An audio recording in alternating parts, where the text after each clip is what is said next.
Kasus P3 itu sebagian besar penyumbang kenapa dalil penggelembungan dan pengurangan suara yang ditemukan oleh Perludem itu meningkat signifikan.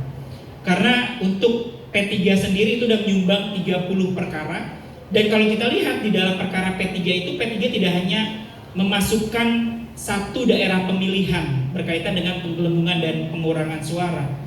Nah, ini yang harus dicermati oleh Mahkamah Konstitusi kalau dalam tahap pembuktian nanti, apakah memang ya itu murni karena ada penggelembungan dan pengurangan suara, atau memang hanya karena ada kesalahan hitung, atau memang karena hanya dalil semata. Karena kalau dalam proses pembuktian nanti tidak ditemukan adanya proses perpindahan dari suara Partai Garuda ke P3, maka MK bisa putus itu ditolak. Nah, yang harus MK cermati juga lebih dalam adalah sebetulnya jual beli suara. Nah, biasanya dalam konteks perselisihan hasil pemilu, partai politik yang merasa yakin tidak akan lolos masuk 4% karena mereka sudah mengeluarkan kos yang sangat tinggi selama tahapan penyelenggaraan pemilu, akhirnya tidak ragu tuh jual beli suara itu dilakukan di tengah situasi tahapan proses rekapitulasi.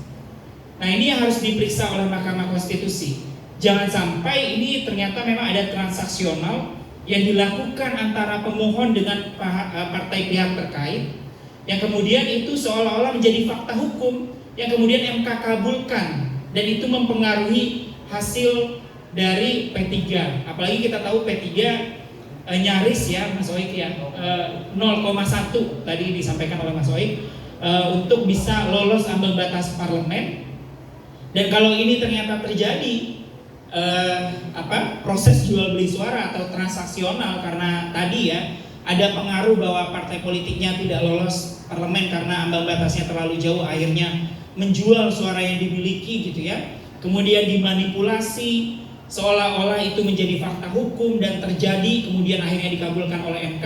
Tentu ini butuh pencermatan lebih lanjut oleh Mahkamah Konstitusi. Nah, menyambung pertanyaan tadi yang disampaikan oleh Mas Poli, harusnya perkara yang diajukan oleh P3 dan pihak terkaitnya adalah Garuda tidak cukup sampai dengan proses pemeriksaan yang hari ini terjadi. Butuh ada tahapan lanjutan, yaitu proses pemeriksaan pembuktian yang itu baru akan dilakukan oleh MK 2 minggu ke depan. Jadi itu yang harus diperdalam oleh Mahkamah Konstitusi. Karena di proses pemeriksaan pendahuluan belakangan itu hanya jawab jinawab saja tuh.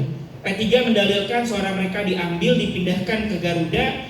Garuda di beberapa tahapan tidak berhasil membuktikan bahwa memang tidak ada proses pergeseran suara. MK harus mendalami bagaimana dinamika C1 yang terjadi di masing-masing TPS yang didalilkan oleh P3 dan juga pihak terkaitnya Garuda sampai dengan rekap nasional di tingkat nasional.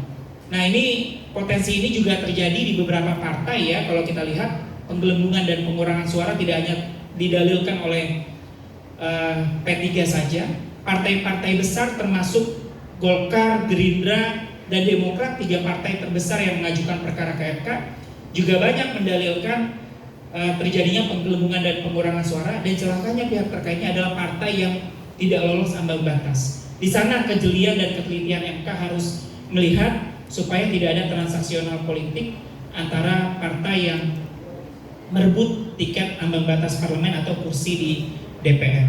Nah, terakhir dari